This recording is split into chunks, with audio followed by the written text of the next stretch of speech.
অন্যদিকে একটু বৃষ্টিতেই যেখানে জল জমে যায় সেই আমহা স্ট্রিট এলাকা থেকে আমাদের প্রতিনিধি অরিত্রিক ভট্টাচার্য রয়েছেন। অরিত্রিক, দেখো আমার স্ট্রিটে যে সময়টা বৃষ্টি হয়েছিল, প্রবল বৃষ্টি হয়েছিল, জল আরও অনেক বেশি জমে গিয়েছিল। এখন কিন্তু জল তাও কিছুটা নেমেছে, কিছু কিছু অংশে এখনও পর্যন্ত জল রয়েছে। তুমি দেখতে পাচ্ছ যে এখনও আমার স্ট্রিটে কিছু অংশ জলমগ্ন এবং সেখান দিয়েই কিন্তু গাড়িগুলো যাতায়াত করছে, তার ফলে গাড়ির গতি কিছুটা ধীর। আবার দূরে কোথাও কোথাও জল একটু নেমেছে। তার প্রধান কারণ কি?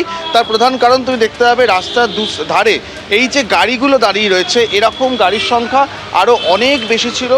এখন ধাপে ধাপে সেই গাড়িগুলো ঘুরে ঘুরে জল ফেলে আসছে।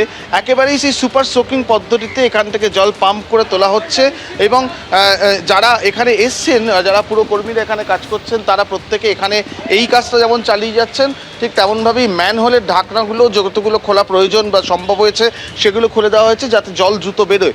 এই ধরনের যে গাড়িগুলো মিউনিসিপ্যাল কর্পোরেশনে এয়ারভ্যাক জেট এই গাড়ি, এগুলো একদম ভ্যাকুয়ামের মাধ্যমে জলগুলোকে সংগ্রহ করছে। সংগ্রহ করে পেছনের যে গাড়ি রয়েছে সেখানে সেই জলগুলোকে স্টোর করা হচ্ছে। সেই জল নিরাপদ জায়গায় বাইরে গিয়ে ফেলে দিয়ে আসা হচ্ছে। এই পদ্ধতিতে চলছে। বৃষ্টি কিন্তু একটা নির্দিষ্ট সময় পর্যন্ত হয়েছে। ঝড়ের প্রকোপটা আজকে বেশি ছিল বেশিরভাগ জায়গাতে, তাই ঝড়জনিত ক্ষতি হয়েছে।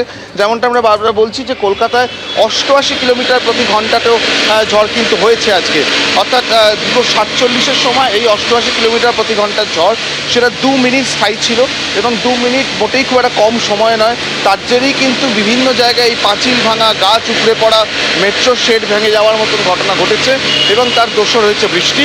আলিপুর আবহাওয়া দপ্তর যেটা জানাচ্ছে, আগামীকালকেও বৃষ্টি থাকবে, কিন্তু এই প্রাবল্য হয়তো আগামীকাল থাকবে না।